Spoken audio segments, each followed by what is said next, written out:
Hello, everybody. This is Joe at the Middle Ground Mike. I just want to do a quick Sunday morning news update. Apparently the United States has bombed Iranian nuclear facilities with what they call bunker busters. Now Iran is talking about closing of the Straits of Hormuz. I can't pronounce it correctly.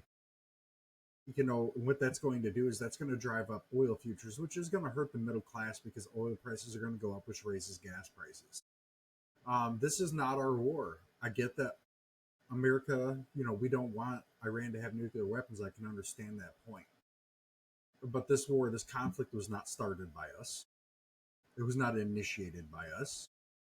We were just telling Benjamin Netanyahu not to assassinate the supreme leader of Iran.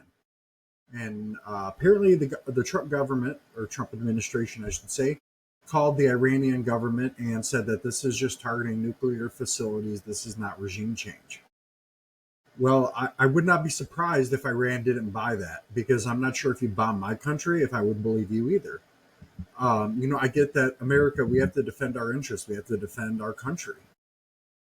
But this, most things that Iran would say was more rhetoric. They never actually attacked us. This was, I think, a mistake. Trump ran on a platform of peace through strength. That is definitely not what is happening here. We're better than that. We've got to be better than that. Let's be peaceful. We do not need to be starting another war. It is not good for the United States. It is not good for the world. It is not good for the Middle East. It is not good for Israel. Peace, not war. If we were attacked, different story. And for the people saying that, well, the president doesn't have the authority, trying to invoke the War Powers Act, things of that nature. Actions like this have been taken by presidents for going all the way back. I can think of Harry Truman. Obama did very similar things. So did Joe Biden. So did, Bush, Clinton, Reagan, Carter, Nixon, Ford, Kennedy, Eisenhower. Do I agree, that maybe there needs to be a little bit more oversight before an action like this is taken? Yes, I do. There's reports out there that the Republican leaders in Congress and Senate were informed, but not Democratic leaders. I don't know if that's true, but if it is true, that's terrible taste.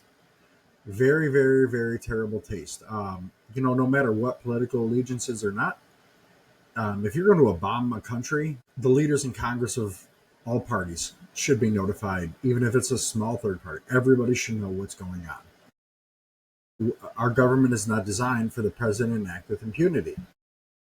That needs to stop. There's a reason why they put a term limit on presidents, because there was people who were rumored to want to make FDR king. Wasn't a huge chunk of the country, but there was a lot of push for it within a certain section of the government while he was alive. So, that's kind of why they did that. I mean, FDR was elected, I believe, 3 or 4 times. That's why things like that were done, right? So let's use that same context when it comes to things like bombing another country. All that does is incite war. It incites, people to rise up and do things against American interests around the world that they may not have otherwise done.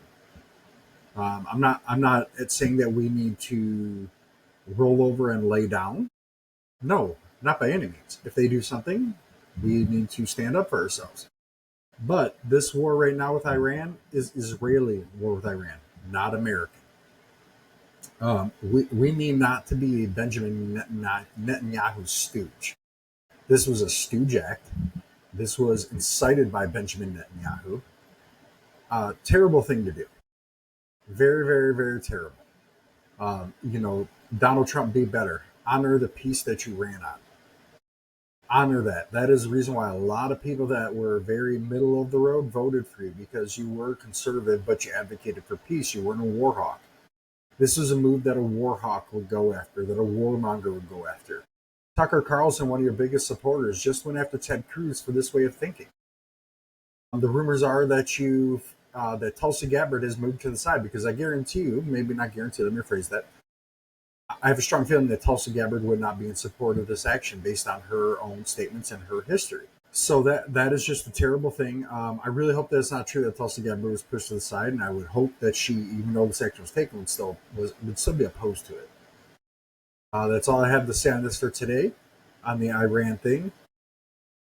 I hope this catches everybody doing well, and let's hope for a peaceful resolution and that we can move further and move beyond this. And some level of peace and level-headed actions can be taken in Iran. Have a good day, everybody.